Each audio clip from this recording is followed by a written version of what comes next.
저는 지금으로부터 3년 전에 지금의 제 아내를 만나게 되었죠. 제게는 너무 과분할 정도로 예쁘고 어린 여자친구가 생겨서 행복할 따름이었죠. 그래서 그랬는지 연애를 하면서 사소한 문제들에 대해서 너무 쉽게 지나치기도 했던 것 같습니다. 여자들이 남자들보다는 정신연령이 더 높고 어른스럽다고 말들은 하지만 확실히 9살이 어린 여자친구는 어리다는 느낌이 종종 들었었죠. 사회 경험이 없어서 그런 건지 돈에 대한 개념도 없는지 제 신용카드를 줬는데 적게는 최소 200만 원에서 많이 쓸 때는 1000만 원 가까이 쓴 적도 있었습니다. 나름대로 여유가 있었기에 심각한 문제까지는 아니라고 착각을 했었죠. 그래서 그렇게 많이 썼을 때는 은근슬쩍 잘못된 걸 지적해줬더니 알겠다고 하더라고요. 하지만 괜찮아졌나 싶더니 자연스럽게 또다시 사용 금액이 올라가더군요. 그렇다고 카드를 도로 뺐을 수도 없었고 여자친구와 헤어질 수도 없었습니다. 제가 너무 사랑했었기에 대부분의 모든 것들이 용서가 되더라고요. 그리고 결혼하고 나서 아이도 낳고 하면 경제적으로 더 조심하는 여자가 되겠지라고 생각했었죠. 또 문제가 됐던 건 밤낮 가릴 거 없이 하루 종일 올려대는 카톡 메시지였죠. 여자친구가 대학교를 다니고 있었을 때인데 어떻게 연락처를 알고 연락이 오는 건지 별의 별 남자들이 다 찝쩍대더라고요. 물론 여자친구가 인기가 많은 건 남자친구로서 으슥할 수 있는 건 맞았지만 이것도 한두 번이지 연애하는 동안 매일같이 겪으니 스트레스가 너무 많이 쌓이더군요. 그렇다고 여자친구가 답장을 하지 않고 무시하는데 뭐라고 할 수도 없는 노릇이었죠. 하지만 나중에 다시 언급되겠지만 결혼을 하고 나서 이 문제로 인해서 결국에는 큰 문제가 생겨버리고 말았습니다. 아내와 저는 사소한 문제들을 뒤로하고 1년 동안의 연애를 하고서 여자친구에게 프로포즈를 했습니다. 예상대로 여자친구도 저와의 결혼을 받아주었고 양가 어른들을 만나 뵙고 인사를 하려고 상견례를 잡았죠. 그리고 그날 처음으로 마주한 장모님의 모습에 기겁을 할 수밖에 없었습니다. 솔직히 충격 그 자체였었죠. 어느 누가 장모님을 그렇게 생각할까 싶었는데 저희 부모님도 저와 마찬가지로 놀라신 듯한 표정으로 쳐다보고 계시더라고요. 당황스러운 상황을 뒤로하고 식사를 하면서 이야기를 들어보니 장모님이 어린 나이에 철이 없으실 때 제 여자친구를 낳게 되셨고 저와의 나이 차이가 겨우 11살밖에 나지 않더군요. 제게 있어서 아내와 장모님 나이 차이가 위나 아래로나 별로 차이가 나지 않는 거였습니다. 하지만 장모님과 저를 놓고서 겉으로 보면 제가 오히려 더 나이가 많아 보일 정도였습니다. 그동안 여자친구가 왜 이렇게 예쁘고 동안인가 했더니 어머니를 닮아서 그랬던 거구나 싶더군요. 그렇게 상견례 자리는 서로가 기분 좋게 이야기는 오고 갔지만 장모님께서는 내심 걱정이 많이 되셨던 것 같더라고요.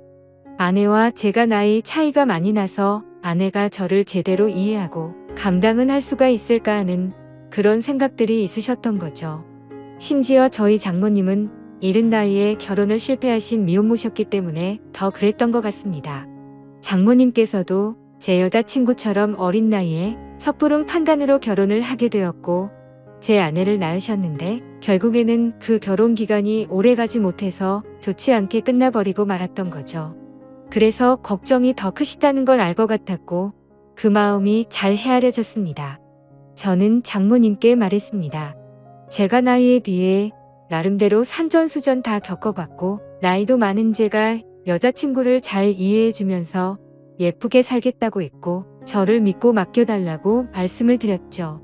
그러자 다행히도 장모님은 그제서야 조금은 걱정을 덜어주셨고 기분 좋게 상견례 자리가 끝이 났습니다. 그날 이후 여자친구와는 1년의 짧은 연애 기간을 마침표를 찍고서 곧바로 결혼식을 올렸습니다. 그야말로 누가 보더라도 초고속으로 결혼을 한 거였죠. 요즘에는 10살 정도 차이 나는 커플들이 흔하다 싶을 정도로 많았는데 그런 커플들을 보면 인꼬 부부들처럼 잘들 사니까 크게 문제될 거라는 생각은 없었습니다. 그러나 그런 이상과 현실은 너무나도 다르다는 걸 알기까지 그리 오래 걸리지가 않았죠. 처음에 1년 동안은 다른 사람들과 다름없이 행복하게 잘 지냈습니다. 하지만 결혼 전부터 문제였던 다른 남자들의 연락이 문제였던 거죠. 함께 지내다 보니 잠이 막 들려고 하다가도 새벽에 울리는 휴대폰 소리에 깨는 경우가 생기다 보니 짜증이 났습니다. 그것도 급한 연락도 아니고 별것도 아닌 걸로 유부녀에게 추근덕대는 남자들의 연락이니 당연히 화가 날 문제가 아닐까요?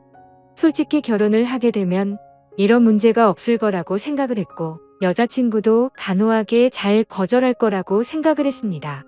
그래서 지나가는 말로 몇 번을 말해봤었는데 소용이 없더라고요. 휴대폰 연락처를 바꾸라고 하면 어릴 때부터 쓰던 번호라서 그럴 수가 없다고 했고 개인적으로 하는 소셜 계정이라도 없애면 덜하지 않겠냐고 하니까 그러기가 싫다더군요. 왜 가정주부가 그런 것까지 굳이 하려고 하는 건지 물어보니 어린 나이에 시집와서 이런 거라도 안 하면 우울증이 올 것 같다더라고요. 아내의 그 말이 너무나도 황당했습니다. 결혼 전에는 또래 친구들이랑 놀기 싫고 빨리 결혼해서 화목한 가정을 이루고 싶다더니 말이죠. 심지어 정말 다른 사람들과 비교했을 때 부족할 거 전혀 없게 다 해줬다고 생각했는데 너무 큰 배신감이 들었습니다. 저는 아무리 많이 벌어도 한 달에 300만 원을 쓸까 말까인데 아내는 한 달에 평균 700만 원은 넘게 쓰면서도 우울할 수가 있는 거구나 싶더군요. 그래서 그냥 사소한 다툼으로 문제를 키우기 싫어서 그냥 넘어가려고 마음을 먹었습니다. 그나마 바람이라도 피지 않는 게 어디겠냐? 라며 생각을 하고 참았었는데 제가 너무 멍청했던 거죠. 그날 이후로 평소와 다름없이 지내던 중 회사 미팅으로 인해서 백화점을 갔던 날 결국 사건이 터지고 말았습니다. 그 백화점은 평상시에 아내가 자주 가던 곳이었기에 혹시라도 아내가 오늘도 그곳에 왔으면 같이 밥이라도 먹으려고 어디냐고 연락을 했더니 집이라고 하더라고요. 그래서 알겠다고 대답을 하고 나서 백화점 직원과 회의를 시작했고 1시간 정도 뒤쯤 회사로 가려고 하는데 익숙한 모습이 보이더군요. 혹시나 하는 마음에 자세히 보니 제 아내가 맞았습니다. 그것도 옆에는 누가 봐도 잘생기고 키가 큰 훈훈한 젊은 남자와 말이죠. 순식간에 피가 거꾸로 솟는 기분에 당장 뛰어가서 난리를 치고 싶었지만 옆에는 미팅을 같이 한 백화점 직원과 제 회사 직원이 있었기에 그럴 수가 없었습니다. 저는 두 사람에게 급한 일이 생겼다고 말하고는 자리를 피해서 조용히 아내를 뒤따랐죠. 일단 제가 오해를 하는 걸 수도 있고 나중에 혹시라도 모른다는 마음에 증거를 확보하려고 사진을 찍었습니다. 제발 제가 착각하는 거라고 믿고 싶었지만 그런 바람은 이루어지지가 않더군요. 잠깐 동안 따라다녔지만 마치 연인처럼 팔짱을 끼는가 하며 남자 신발부터 시작해서 화장품이며 옷을 사서는 죄다 그 남자에게 선물을 하고 있더라고요. 그것도 제가 열심히 일해서 번 돈으로 말이죠. 그동안 제 것을 종종 사왔기에 카드 내역을 보면서도 단 한 번도 의심을 해본 적이 없었습니다. 그렇게 아내와 그 남자는 백화점 쇼핑을 마치더니 겁을 상실해버린 건지 너무나도 자연스럽게 팔짱을 낀 채로 엘리베이터로 향하더군요. 솔직히 그때 많은 고민을 했습니다. 분노가 머리끝까지 치밀어 올라서 당장 달려가서 난리를 칠까도 생각했지만 이혼을 해야겠다라는 생각이 들었기에 억지로 참으면서 따라갔습니다. 다행인지 아닌 건지는 참 모르겠지만 그 둘은 다른 연인들처럼 데이트를 하는 것 같더니 밥을 먹고서 각자 헤어지더군요. 아내가 집으로 들어가는 걸 확인하고 나서 차에 앉아서 한참 동안을 고민했습니다. 증거가 충분하지 않은 마당에 지금 모든 걸 밝혀버릴지 아니면 무조건 이혼한다는 생각으로 확실한 증거를 수집할지 말이죠. 그런데 그런 증거를 수집하는 걸 상상만 해도 정신이 나갈 것 같더라고요. 결국 도저히 이대로는 참을 수가 없어서 곧바로 집으로 들어가서 아내를 불렀습니다. 무표정으로 차분한 목소리로 부르는 게 이상하다는 걸 눈치챘는지 아내는 제 눈치를 살피더군요. 그래서 저는 지금부터 내가 하는 이야기에 거짓말을 조금이라도 한다면 우리 사이는 끝이라고 못을 박았습니다. 그리고 나서 아침에 찍었던 사진들을 보여주면서 이 남자 누구냐고 물어봤죠. 그러자 아내는 정말 미안하답니다. 그런데 생각하는 그런 오해할 짓은 절대로 하지 않았다고 하더군요. 그동안 아내는 집에서 가정주부로 살면 마냥 행복할 줄만 알았답니다. 그런데 집에서만 지내다 보니 너무 우울증이 심해졌고 그러다가 메시지를 주던 한 남자와 이야기를 했답니다. 결국 그러다 호감이 가서 연락을 주고받았지만 오늘 만난 게 두 번째였고 그 남자와 아무런 일도 없었다고 하더라고요. 솔직히 그 말이 믿고는 싶었지만 바보같이 온전히 다 믿을 수가 없어서 말했습니다. 너는 겨우 두 번 만난 사람한테 저런 명품들은 선물하냐고 물어봤죠. 그러자 아내는 자신이 너무 돈에 대해서 별다른 생각이 없었던 것 같았다고 하더군요. 그냥 아무런 생각도 없이 선물을 해준 건데 지금 생각해보니 제정신이 아니었던 것 같답니다. 저는 그래서 단호하게 무표정으로 대답을 했죠. 이미 우리는 신뢰가 깨져서 예전처럼 믿고 지낼 수가 없을 것 같다고 말했고 이혼하자고 했습니다. 그제서야 아내는 상황의 심각성을 깨달았는지 울면서 말했죠. 거짓말 없이 전부 솔직하게 말했는데 왜 그러는 거냐며 두 번 다시는 이런 일 없을 테니까 한 번만 용서해달라고 했고 제 바램대로 개인 소셜 계정도 지울 거고 연락처도 다 바꿔버린다고 하더군요. 그리고 카드도 사용하면 오해할 일 없게 카드 내역 전부 보라고 하면서 울더라고요.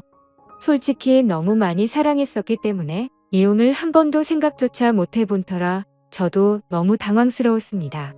그래서 어떻게 하는 게 맞을지 한참을 고민하다가 아내의 눈물에 마음이 약해져서 결국 용서를 해주게 되었죠. 그래도 그날부터는 많은 부분들이 달라지기 시작했습니다. 아내는 약속했듯이 번호도 바꾸고 소셜 계정도 지워버렸고 지나친 카드 사용도 줄어들었죠. 그리고 우울한 마음을 없애고 요리를 배울 거라며 장모님 댁을 자주 왕래하더라고요. 하지만 그런 모습에도 불구하고 제 깊숙이 자리 잡은 의심은 절대로 사라지지가 않았습니다. 아내의 말대로 장모님 댁을 가는 게 맞는지 몰래 따라가 본 것도 수차례였으니 말이죠. 아무튼 그렇게 겉으로는 아무렇지 않은 척 생활을 하던 중 아내는 임신을 하게 되었습니다. 그 소식을 듣고부터는 아내에 대한 의심도 많이 줄어들었던 것 같고 예전처럼 아낌없이 잘 대해줬죠. 그리고 날이 갈수록 평소에도 장모님을 잘 따르던 아내는 신체적인 변화들이 생겨나자 그 이전보다도 더욱 많이 장모님을 찾았고 아내가 장모님 댁을 가는 횟수보다도 장모님께서 저희 집으로 찾아오시는 경우가 더 잦아지셨습니다. 저희 집과 장모님 댁은 대중교통을 이용하게 되면 비교적으로 가까운 거리여서 장모님은 이른 아침에 저희 집으로 찾아오셔서 제 저녁까지 챙겨주셨습니다. 뭔가 기분이 참 묘하더라고요. 무슨 미모의 여배우가 와서 밥을 차려주는 기분인데 장모님은 음식 솜씨도 너무 훌륭하셨죠. 저는 그렇게까지 해주시는 장모님을 보면서 늘 감사했습니다. 그렇게 하루하루를 지내다 보니 아내가 임신 8개월이 넘었을 때부터 우리 부부는 갑자기 싸움이 잦아졌습니다. 제가 아내를 예전처럼 잘 대해줘서 그런 건지 아내의 본성이 다시 나오는 건가 싶은 그런 기분이었죠. 아무튼 저희 회사는 IT 업종이라 일의 특성상 야근이 많은 환경이었기에 늦게 들어가는 날이 많았습니다. 그럴 때면 아내는 제게 온갖 짜증을 내면서 화를 내더라고요. 어떻게 임신한 자신을 두고 매번 이렇게 늦게 들어오냐고 말이죠. 심지어 혹시 자신을 이렇게 만들어 놓고 다른 데 가서 딴 여자랑 놀아나는 거 아니냐고 하더라고요. 아내는 그새 본인이 했던 일을 까맣게 잊어버린 건가 싶더군요. 적반하장도 유분수지 누가 누굴 의심해야 하는 건지 참 황당하고 어이가 없었습니다. 솔직히 그때까지만 해도 정말 하늘의 맹세코 절대로 한눈을 판 적이 없었거든요. 그리고 사장이라는 자리에 있기 때문에 가끔은 사기 진작을 위해서라도 직원들과 회식을 해야 하는데도 불구하고 사회생활을 안 해본 티를 내는 건지 아내는 그런 상황들을 절대로 이해해주지 않더라고요. 그냥 회사 일부터 시작해서 집안일까지 일부러 시비를 거는 거 아닌가 하는 생각까지 들었습니다. 아이를 갖기 전까지만 해도 제가 사장이니까 직원들에게 이렇게 해줘야 한다, 저렇게 해줘야 한다라며 제게 많이 내조를 해줬었던 아내인데 갑자기 이렇게 달라지고 이제는 직원들 챙길 시간이 어디 있냐며 되려 성질부터 내는 겁니다. 그런 모습들로 인해 저도 마음이 많이 지쳤고 제 나름대로 힘들어서 술로 스트레스를 풀어가면서 지내왔습니다. 그리고 그렇게 힘들어하는 모습들을 장모님이 가장 가까이에서 지켜보고 계셨었죠. 그러던 어느 날 제가 퇴근하고 집으로 돌아오자 장모님께서는 피곤하지 않으면 집까지 데려다 줄 수 없겠냐고 하시면서 조심스레 말씀을 건네시는 겁니다. 동시에 제 아내에게 박서방을 데리고 가서 집에 무거운 물건들 위치를 좀 바꾼다며 저녁 먹이고서 집으로 돌려보내겠다고 하시더군요. 아내는 알겠다면서 집에 올 때 아이스크림을 사오라고 해서 저는 아내에게 알겠다고 대답을 하고서 집 밖으로 나섰습니다.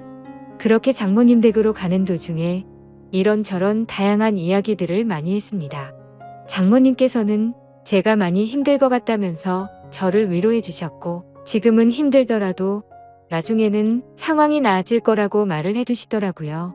저는 저를 위로해 주시는 장모님에게 고마운 마음이 들었고 평상시에도 장모님께서 미혼모였다는 사실을 알게 된 후부터 아내를 곱고 바르게 잘 키우셨다는 생각에 존경스러웠습니다. 그래서 아무 생각 없이 그런 모습이 존경스럽다고 말씀을 드렸는데 당황스럽게도 장모님께서는 갑자기 왈칵 눈물을 흘리시더라고요. 그러시면서 왜 미혼모가 되었는지에 대한 이야기들을 해주시고 왜 혼자서 딸을 키워왔는지 그런 많은 이야기들을 해주시더라고요. 저는 그런 장모님을 보면서 어린 나이 때부터 마음고생이 심하셨겠구나 생각도 들었고 장모님이 이제는 제게 마음을 많이 열어주셨구나 라는 생각을 하였습니다. 그리고 그런 이야기를 듣고 있자니 저도 덩달아 마음이 아팠고 아직도 여자같이 여린 장모님을 보면서 묘한 감정이 생겨나더라고요. 그렇게 그날은 장모님 댁으로 가서 식탁과 TV 선반대를 옮겨드렸고 비빔국수를 얻어먹고서 집으로 돌아왔습니다. 하지만 그날 이후로 장모님과 저와의 사이에서 문제가 생겨났습니다. 점심에 매일 밖에서 음식을 사서 챙겨 먹는 걸 말씀드렸는데 그런 저를 안쓰럽게 생각해 주셨는지 장모님은 매일같이 도시락을 직접 싸서 제게 가져다 주셨습니다. 장모님은 딸애 보려고 집에 가는 길에 들려서 주는 거라고 말씀하셨지만 제가 운영하는 회사는 저희 집과는 버스로 3정거장 더 멀리 떨어져 있었습니다. 그래서 처음에는 장모님의 수고스러움에 부담스러운 마음도 있었지만 어느 순간부터는 장모님과 점점 더 가까워졌고 그런 일상들이 당연하게 여겨지더군요. 그러다 보니 오늘은 무슨 반찬을 갖다 주실까라는 생각도 하고 저도 모르게 장모님을 기다리고 있더라고요. 그리고 그런 나날들을 보내다 보니 경비실에 계신 분들과 청소하는 분들이 사모님이 이렇게 정성스럽게 도시락을 매일 갖다 주시냐며 사모님이 연예인처럼 미인이시다라고 하시더군요. 아마도 주변 분들이 볼 때는 당연히 부부 사이라고 봤을 것 같습니다. 장모님의 외모는 너무 동안에다가 저와 나이 차이도 많지 않았고 미모도 연예인처럼 훌륭하셨으니깐요. 심지어 어떤 장모님이 이렇게 매일같이 도시락을 싸서 직접 갖다 줄 거라고 상상이나 할까요? 저는 아내와 연애할 때부터 결혼해서까지 이렇게 따뜻한 배려를 받는 건 처음이었고 정말 아내와 장모님의 행동이 비교가 되면서 뭔가 모를 마음이 들더라고요. 아무튼 그렇게 시간은 흘러갔고 저와 아내 사이에서 아이가 태어났습니다.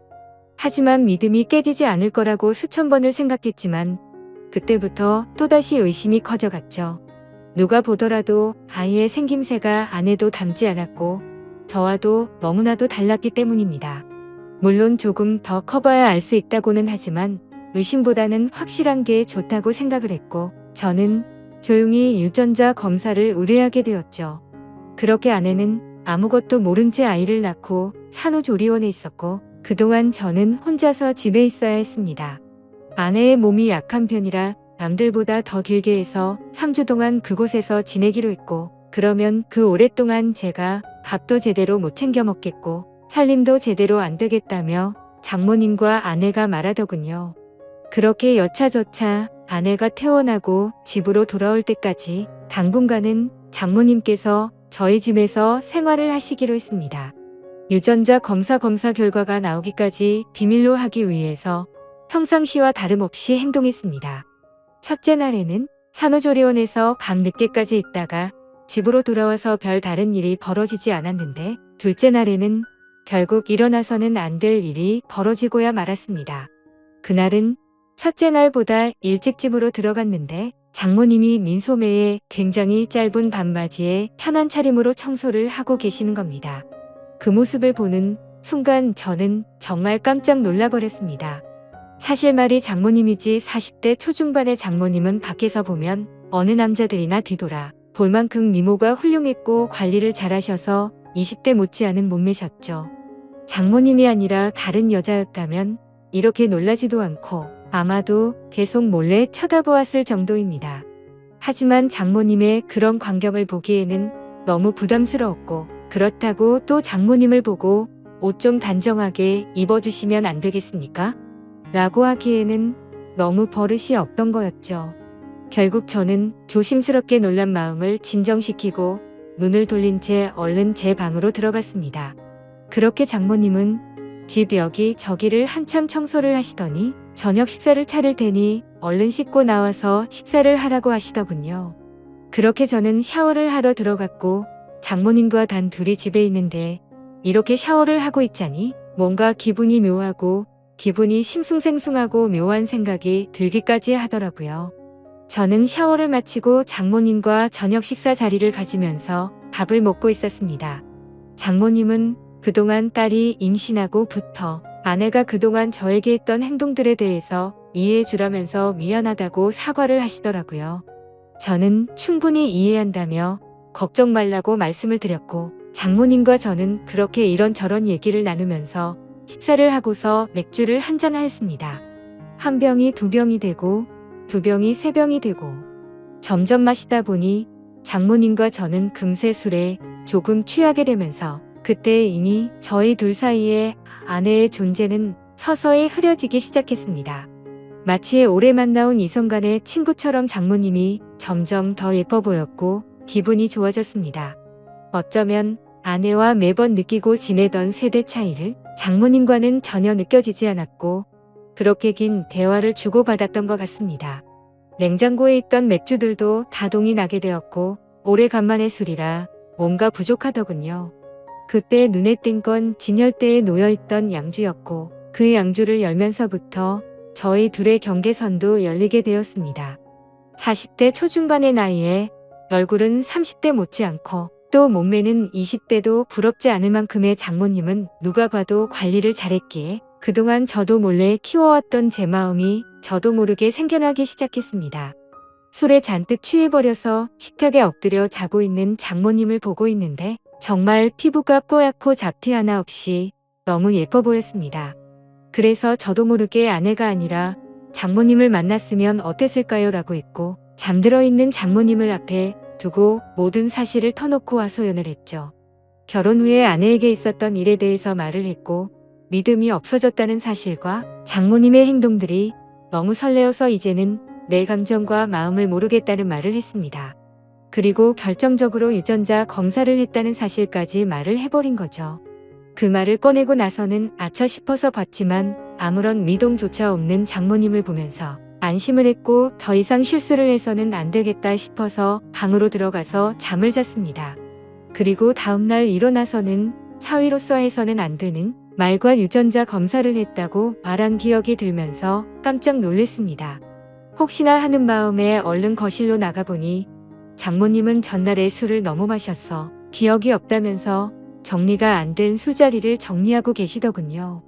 저는 속으로 한숨을 내쉬며 한편으로는 다행이라고 안심하면서 어색하지 않은 티를 내려고 TV를 봤습니다. 그날은 아내 출산으로 인해 회사를 쉬고 있어서 집에 있었는데 점심때가 다 되어서 장모님은 아내에게 다녀온다며 집 밖으로 나가셨습니다. 그래서 저는 조금은 편안해진 마음으로 조금 더 쉬고 있었습니다. 그날은 어제 있었던 일로 인해 아내에게 죄책감이 몸 둘바를 몰라서 차마 얼굴을 보러 갈 수가 없겠더군요. 그렇게 저는 반성을 하면서 집에서 있었고 시간은 자정이 다 되어갔습니다. 아무래도 장모님께서는 아내와 같이 있으려나 보다 하고서 잠자리에 들려고 방에서 누워있는데 문 여는 소리가 들리더니 장모님이 자정이 조금 넘어서 집으로 들어오시더군요. 어딜 가서 술을 드신 건지 취하셔서 술 냄새가 진동을 하더라고요.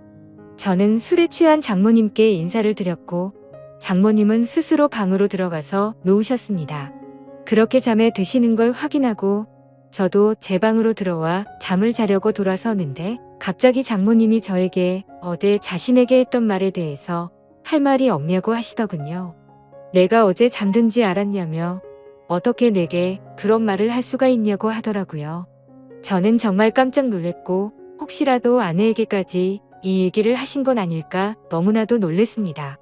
곧장 저는 장모님에게 다가가서 무릎을 꿇고 빌었습니다. 그리고 솔직하게 말했습니다. 그동안 아내에게 받아온 내조와 다르게 장모님이 해주시던 배려가 너무 좋았다고 했죠. 그리고 사람 감정이라는 게 제 마음대로 되는 것도 아니고 그저 술에 취해서 헛소리를 한 거라고 말했습니다. 더 이상 감정 키워나가는 일 없을 테니 걱정 말라고요. 그러자 장모님은 제 아내가 바람을 피운 내용에 대해 물어봐서 사실대로 다 말해줬고 유전자 검사 결과가 나오면 같이 확인을 해보자고 하시더군요. 그리고 결과를 알 때까지는 아내에게는 절대로 비밀로 하자고 하시더군요. 그러겠다고 대답을 하자 장모님은 아직 술이 덜 깨신 건지 갑자기 돌변하시더니 이미 상황은 엉망진창이니 다른 건 전부 다 잊고 술이나 같이 마시자고 하시더군요. 그래서 저도 도저히 맨정신으로 버티기엔 감당이 되지 않았고 양주를 거의 원샷 하다시피 마셨고 어제보다 더 많은 술을 마셨습니다. 그러던 중 장모님은 자신에게 느꼈던 감정이 진심이냐고 물어봤고 저는 장모님에게 그동안 느꼈던 고마움과 감정들에 대해서 솔직하게 말씀을 드렸죠.